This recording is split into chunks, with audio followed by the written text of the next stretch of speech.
जीवन का औचित्य ही है अपना और दूसरों का कल्याण करना, खुद के सपनों को साकार करना, जरूरतमंदों के काम आना। आत्थ कर्म करें और कर्म से भागे नहीं, कर्म ही धर्म है। धर्म का अर्थ ही है जो धारण करने योग्य हो और जिसे धारण करने से मानव तथा अन्य प्राणियों का कल्याण हो। आत्थ कर्म करने के पूर्व सोचें समझे विचोरे, तदुपरांत कर्म करें ताकि किसी को हानि न पहुँचे। कर्म ही पूजा है और पूजा का अर्थ है अपने कर्तव्य के प्रति पूरी आस्था, निष्ठा एवं समर्पण का भाव रखना। कर्म हमारी पहचान है और कर्म ही हमें महान बनाता है। एक चेतनशील प्राणी होने के नाते यह महत्वपूर्ण है कि हम क्या करें और क्या नहीं करें को पहले सुनिश्चित करें। मनुष्य के जीवन में सुख दुख, लाभ हानि, जय पराजय, सफलता विफलता, पाप पुण्य आदि का निर्धारण कर्म के आधार पर होता है। आत्थ फल प्राप्ति की नहीं, कर्म की चिंता करें। कर्म करना आपके वश में है परंतु फल आपके हाथ में नहीं है। कहने का आशय स्पष्ट है कि हम जैसा कर्म करते हैं और जिस नियत से करते हैं उसका प्रभाव उसी रूप में हमारे तन, मन और वाणी पर पड़ता है। शांति, आप इस सच्ची घटना को सुनकर चौंक जाएंगे कि कैसे कर्म अपना हिसाब लेने वापस आता है। आपको भी आश्चर्य होगा कि कर्मों का लेखा जोखा हमारे पास वापस कैसे आ जाता है। आज ये एक सच्ची घटना है जो अब व्यवहारिक है। बहुत से लोग कहते हैं कि जब भी कर्मों का लेखा जोखा हमारे पास वापस आता है, ऊपर कुछ वीडियो बनाए तो कई लोग कमेंट भी करते हैं कि अरे हम इस बात पर विश्वास नहीं करते कि कौन जानता है कि अगले जन्म में क्या होगा और हमने इस जन्म में जो किया है उसका फल हमें अगले जन्म में मिलेगा। यह प्रकृति का कैसा न्याय है और यह क्या हो रहा है अब। अगर कर रहे हैं तो अब क्यों नहीं मिल रहा। तो देखिए, कुछ कर्म ऐसे होते हैं जिनका फल बहुत जल्दी मिल जाता है, लेकिन कुछ कर्म ऐसे होते हैं जिनका फल आने में समय लगता है। जैसे मान लीजिए आज आपने आम का पेड़ लगाया है और आम लगे हैं। आपने आम का बीज बोया है, अब उसमें से एक पौधा निकलेगा। ऐसे कि 4 दिन बाद आप उसमें आम निकाल लेंगे और आम खाना शुरू कर देंगे। इसमें समय लगता है, इसमें आपको 2-3 साल भी लग सकते हैं। उसके बाद उसका फल मिलेगा। और कुछ ऐसे कर्म होते हैं, कुछ ऐसे बीज होते हैं जिन्हें आज बोओगे तो 3 महीने बाद फल मिलेगा। कुछ कर्म तो आसानी से हल हो जाते हैं, लेकिन हमारे कुछ कर्म ऐसे होते हैं जिनमें समय लगता है। लेकिन आज जो हम आपको व्यावहारिक घटना बताने जा रहे हैं वह अभी घटी है और इसका फल उस व्यक्ति को कैसे मिला, वह वापस आ गया है। तो यह एक सच्ची घटना है जो आपके होश उड़ा देगी, इसीलिए तुम्हें बार बार बता रहा हूँ। आप भगवान से डरें या न माने, भगवान तो आपके पिता हैं, वह आपको माफ कर देंगे। लेकिन कर्म एक ऐसा सिद्धांत है, कर्म ऐसा है जो कभी किसी को माफ नहीं करता। इसलिए आप किसी से डरें या नहीं, लेकिन अपने कर्म से न डरें। इससे हमें बहुत डरना चाहिए और अपने कर्म बहुत सोच समझकर करने चाहिए, क्योंकि कर्म हजारों की भीड़ में भी अपने कर्ता को पहचान लेता है और खासकर हमें अपने बुरे कर्मों से डरने की जरूरत है। गलत काम करने वालों से डरने की जरूरत है। और आज आपको जो झेलना पड़ रहा है, जो घटना मैं बता रहा हूँ, उसे सुनने के बाद शायद आपके अंदर भी काफी बदलाव आ जाए। आप अपने कार्य बहुत सोच समझकर करेंगे। वह है एक हैदराबाद के बिजनेसमैन। मैंने कर्म के नियम पर कई वीडियो बनाए हैं। उन्होंने वीडियो देखा तो उन्होंने मुझसे संपर्क किया और कहा कि मैंने आपके वीडियो देखे हैं और उन्हें व्यवहार में अनुभव भी किया है। पहले मैं बहुत नास्तिक था, मैं भगवान में विश्वास नहीं करता था और कर्म क्या है, मैं कर्म के नियम जैसी किसी भी चीज में विश्वास नहीं करता था। लेकिन जब से मेरे साथ घटित हुआ है तब से मुझे पता चला है कि कर्म वास्तव में क्या है और कर्म कैसे अपना फल देता है। आज दुनिया में ऐसे बहुत से लोग हैं जो कर्म और कुछ भी गलत होने पर विश्वास नहीं करते। बहुत से लोग ऐसा मानते हैं और हमारी दोस्ती जो आजकल चल रही है उन्होंने एक इंसान को छोड़ा, दूसरे को बनाया, तीसरे को बनाया। ऐसा माना जाता है कि दुनिया में यही चलता रहता है और लोग यही कर रहे हैं और कुछ नहीं है, कि ईश्वर नाम की कोई चीज नहीं है और न ही ऐसे कर्मों को मानने वाले लोग हैं और वह इन बातों पर विश्वास नहीं करते हैं।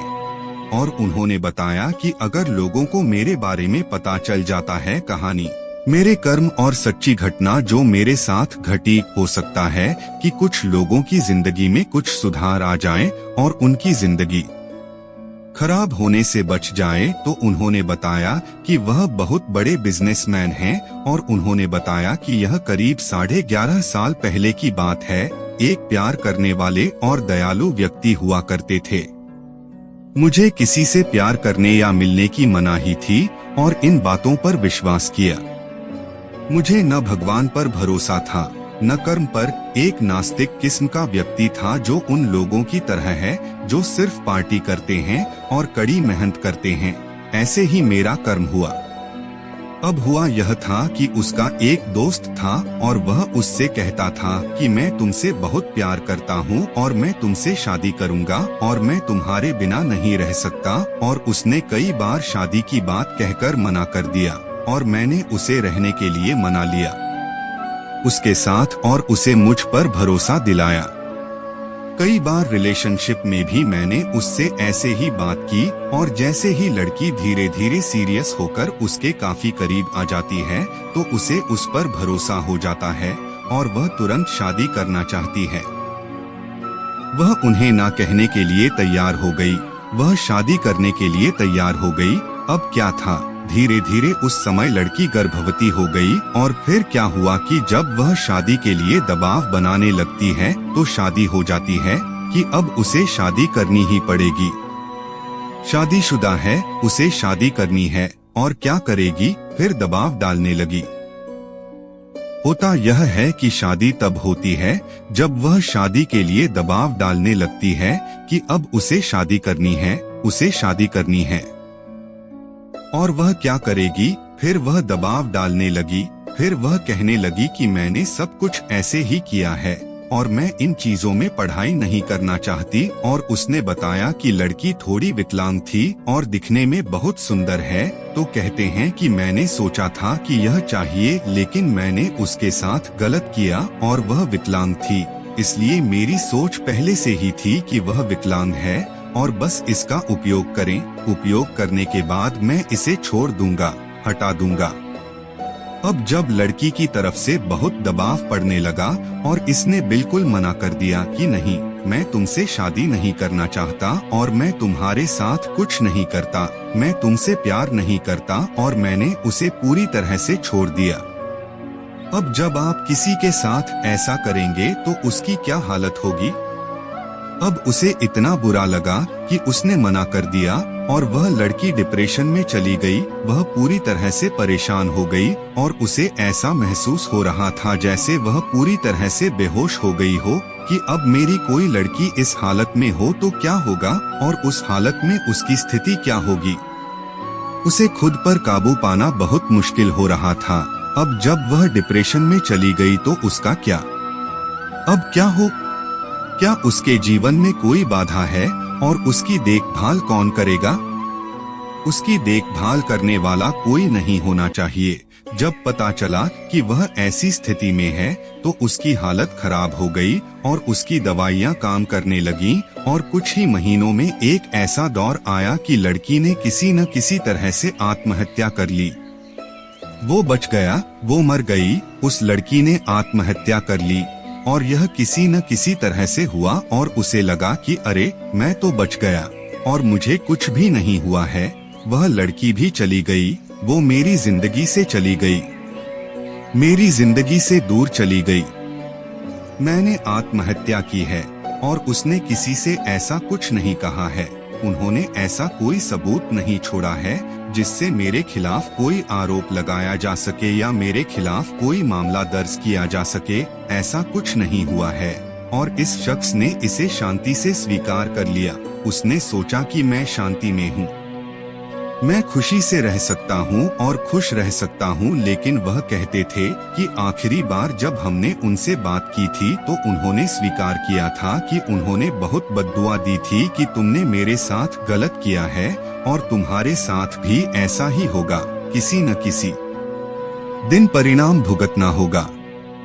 तुमने मेरे साथ जो भी किया है और मैं तुमसे बदला लूंगी, मैं तुम्हें नहीं छोड़ूंगी। और उस व्यक्ति ने सोचा कि जब वह व्यक्ति चला गया, कोई सबूत नहीं है, तो पूरा मामला बंद हो गया, कुछ भी नहीं। वह अपना जीवन जीने लगा शांति से। सोचा कि कुछ नहीं है, और फिर क्या हुआ कि कुछ दिन बाद वे किसी और लड़की के संपर्क में आते हैं और वह व्यक्ति उस लड़की से शादी करने से इनकार कर देता है और फिर धीरे धीरे उनकी शादी हो जाती है। और शादी के कुछ साल बाद ही जब उनका बच्चा हुआ तो एक बहुत बड़ा रहस्य था, एक बहुत बड़ा रहस्य। पहले तो व्यक्ति को ऐसा लग रहा था कि कुछ नहीं हो रहा है और सब कुछ खत्म हो गया है, कुछ भी नहीं बचा और खुशियां बहुत हैं। चलिए मान लेते हैं कि उसे एक बहुत अच्छी पत्नी मिली है, उसकी शादी भी अच्छे से हुई है, उसकी जिंदगी बहुत अच्छी चल रही है। और ये बात 10 से 11 साल पहले की है और उसका उससे कोई रिश्ता नहीं है, उसका उससे कोई लेना देना नहीं है। खुश रहो और अपना जीवन बहुत अच्छे तरीके से जियो। उसकी जिंदगी अच्छी चल रही थी, वो दोनों बहुत अच्छा कर रहे थे और बिजनेस में भी काफी आगे बढ़ रहे थे और उन्हें लग रहा था कि जो कुछ भी अतीत का था वह चला गया, वह उनके साथ खत्म हो गया है। तो फिर कोई मतलब नहीं, फिर देखो धीरे धीरे क्या होता है। कहते हैं कर्म किसी को माफ नहीं करता। हम यहाँ किसी को भी मूर्ख बना सकते हैं, लेकिन हम कर्म को मूर्ख नहीं बना सकते। यहाँ हम किसी को भी अंधा कर सकते हैं। आइए किसी की भी आंखों में मिर्ची झोंक दें, लेकिन कर्म की नजर में कहते हैं कि कर्म के हाथ पैर नहीं होते, लेकिन वह अपने समय पर ऐसा करता है, क्योंकि हर कर्म अपने परिणाम से बंधा होता है। और आप जो भी कर्म करते हैं वह तब तक कर्म में नहीं रह सकता जब तक उसका फल न मिले। ऐसी ही एक घटना उस व्यक्ति के साथ घटी जब उसने देखा कि उसकी एक बच्ची है और वह विकलांग है। वह विकलांग थी। अब यह देखकर उनके होश उड़ गए कि जो काम मैंने 10 से 11 साल पहले किया था वह काम नहीं हुआ। 10 साल तक यह व्यक्ति किसी तरह खुश था। इसका व्यवसाय और व्यवसायिक जीवन बहुत अच्छा चल रहा था, सब कुछ था, कोई समस्या नहीं थी। लेकिन क्या कहा जाता है, कर्म है तो नियम बन जाता है। प्रकृति का भी नियम है कि वर्जित को आने में थोड़ा समय लग सकता है। कहते हैं, इंसान कहता है भगवान देर है यहाँ अंधेर नहीं है। हो सकता है कुछ समय लगे, लेकिन न्याय होगा, अंधेर नहीं। न्याय जरूर होगा तुम्हारे लिए, जो तुमने किया है अपने साथ या अपने किसी के साथ, उसका न्याय तुम्हें जरूर मिलेगा। हो गया। अब यह समझने में थोड़ा समय लगता है कि प्रकृति का नियम यानी कर्म अपना फल देने के लिए कैसे नियम बनाता है। तो ऐसा नहीं है कि आपने कोई कर्म किया है, किसी के साथ कुछ बुरा किया है या गलत किया है और आपको उसका फल नहीं दिख रहा है। ऐसा नहीं है कि अगर आपको वह फल नहीं दिख रहा है तो वह कर्म अब भी आपका है। कानून बन रहा है और जल्द से जल्द कानून बन गया है और जो कुछ भी जमा किया गया है उस समय सारी जानकारी उपलब्ध हो जाएगी, आपके खाते में तुरंत प्रस्तुत किया जाएगा और आप इसे देखकर बहुत आश्चर्यचकित और परेशान होंगे। और जब उस व्यक्ति के साथ ऐसा हुआ तो उसे बहुत आश्चर्य हुआ कि मैं बिल्कुल सही कह रहा हूँ, मेरी पत्नी परफेक्ट है, मेरी पत्नी बहुत खूबसूरत है और लड़की तो बहुत अच्छी है, ऐसी बन जाओ। अब उसे पूरी जिंदगी अपनी देखभाल करनी होगी। अब उसका क्या होगा? वह सदमे में था कि मैंने कभी ऐसा नहीं सोचा था। अब इस लड़की का क्या होगा? कौन इससे शादी करेगा? कैसे करेगा उसकी पूरी जिंदगी? उसका पालन पोषण मुझे ही करना पड़ेगा और ऐसा भी होगा, मैंने कभी नहीं सोचा था। मैं नास्तिक था, मुझे भगवान और कर्म में कोई दिलचस्पी नहीं थी। मैं कभी भी बातों पर विश्वास नहीं करता था और जब मैंने यह देखा तो मेरे पैरों से जमीन खिसक गई कि मुझे क्या करना चाहिए। मुझे क्या करना चाहिए और क्या नहीं करना चाहिए, मुझे कुछ समझ नहीं आ रहा है। इसलिए देखो, ऐसा मत सोचो। कर्म का कोई प्रतिफल नहीं है। हर किसी को अपने कर्मों का फल मिलता है और ये चीजें होती हैं। अगर आप कुछ भी गलत कर रहे हैं तो उसका फल आपको जरूर मिलेगा, चाहे वह 5 साल में हो या 50 साल में। जो जैसा कर्म करेगा, जैसा बीज बोएगा, वैसा अगले जन्म में तुम्हें अवश्य मिलेगा। खेती के प्रकार के अनुसार कहीं न कहीं रुचि उत्पन्न होती है और उसके अनुसार विधान बनता है, और विधान तुरंत नहीं बनता। जैसे लोग कहते हैं कि अभी क्यों नहीं मिलेगा, अगले जन्म में क्यों मिलेगा, बहुत दिनों के बाद क्यों मिलेगा, हम पा लेंगे और फिर हमें याद भी नहीं रहता है। तो देखिए, कानून बनाते समय पहले क्या कहा गया था कि अगर बीच में प्रयास होता है तो फल मिलने में थोड़ा समय लगता है, इसलिए यह सब नहीं हो सकता है अचानक। इसका कानून ऐसा बनेगा जैसे हम मानते हैं कि अगर कोई नतीजा निकलेगा तो आप जरूर करेंगे, इसे देखने को मिलेगा। जैसे यहाँ भी यदि किसी के ऊपर केस दर्ज हो जाता है, अगर कोई गलत काम करता है तो उसे उसकी सजा मिलती है। ऐसा नहीं होता भाई, आज ही उसका केस दर्ज किया गया है, वह जेल पहुँच गया है और उसे आज ही न्याय मिलना चाहिए, उसे आज ही फांसी होनी चाहिए, चाहे उसे कोई सजा मिले या उम्र कैद। देखो कितना समय लगता है, सालों लग जाते हैं। जैसे जैसे केस चलता है उसकी जांच होती रहती है, सच सामने आ जाता है कि हाँ ये सच है या ये झूठ है, गवाह सामने आ जाते हैं वगैरह वगैरह। फिर जब साबित हो जाता है कि हाँ ये सच है, सब कुछ बिल्कुल सटीक है, सबूत मिल जाता है कि हाँ ये वो हुआ है, किया, फिर उसके बाद जब उसे सजा मिलती है तो उसी प्रकार एक कर्म होता है कि उसे अपने मन से यह साफ करना होता है कि उसने क्या किया है। न्याय मिलने में थोड़ा समय ज्यादा लगता है, लेकिन मिलेगा जरूर। इसका इनाम पाओ तो तुम यहाँ के कोर्ट से बच सकते हो। अगर आप यहीं के हैं तो कुछ भी करके बच सकते हैं, लेकिन यहाँ से बचा हुआ इंसान कभी भी भगवान के चोले से नहीं बच सकता।